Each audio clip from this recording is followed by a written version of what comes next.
নমস্কার। আজকের গল্প চোখের জল।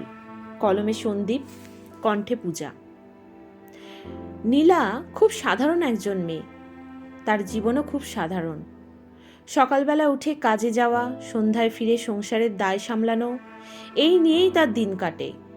জীবনে সে বড় কিছু চায়নি, শুধু একটু শান্তি আর পাশে থাকার মতো মানুষ চেয়েছিল। একসময় তার জীবনে রাহুল ছিল। নীলার বিশ্বাস ছিল এই মানুষটি তার সব কষ্ট বুঝবে।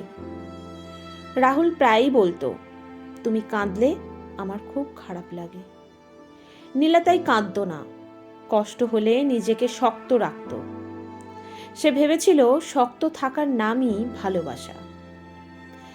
কিন্তু মানুষ সবসময় শক্ত থাকতে পারে না। একদিন রাহুল তার হাত ছেড়ে চলে গেল। কোনো ঝগড়া নয়, কোনো বড় কথাও নয়, শুধু বলেছিল আমার আর সময় নেই। সেদিন নীলা খুব কাঁদতে চেয়েছিল, কিন্তু চোখে জল আসেনি তার। বুক ভারী হয়ে গিয়েছিল তার, মনটা ফাঁকা হয়ে গিয়েছিল। সে বুঝতে পারেনি এত কষ্টের মাঝেও চোখ শুকনো কেন। দিন যেতে লাগলো। মানুষ তাকে বলল, তুমি তো খুব শক্ত মেয়ে। নীলা হাসলো, কিন্তু কেউ জানতো না শক্ত হতে হতে তার ভেতরটা ভেঙে চুরমার হয়ে যাচ্ছে। এর মধ্যেই মা অসুস্থ হয়ে পড়ল। হাসপাতালে মায়ের পাশে বসে নীলা প্রথমবার নিজেকে অসহায় মনে করল। বুকের ভেতরে জমে থাকা সব কষ্ট একসাথে বেরিয়ে আসতে চেয়েছিল। হঠাৎ করে তার চোখ ভিজে উঠল, এক ফোঁটা জল পড়ল, তারপর আর এক ফোঁটা।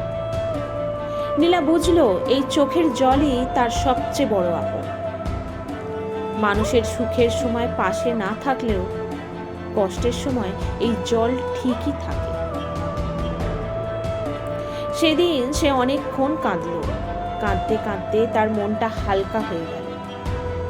বাড়ি ফিরে আয়নার সামনে দাঁড়িয়ে নীলা নিজের চোখের দিকে তাকালো। আজ তার চোখে ক্লান্তি আছে, কিন্তু ভয় নেই। সে বুঝেছে কাঁদতে পারা মানে দুর্বল হওয়া নয়। কারণ পৃথিবীতে সবচেয়ে আপন হলো চোখের জল। সে সুখের সময় না থাকলেও কষ্টের সময় ঠিকই পাশে থাকে। নমস্কার।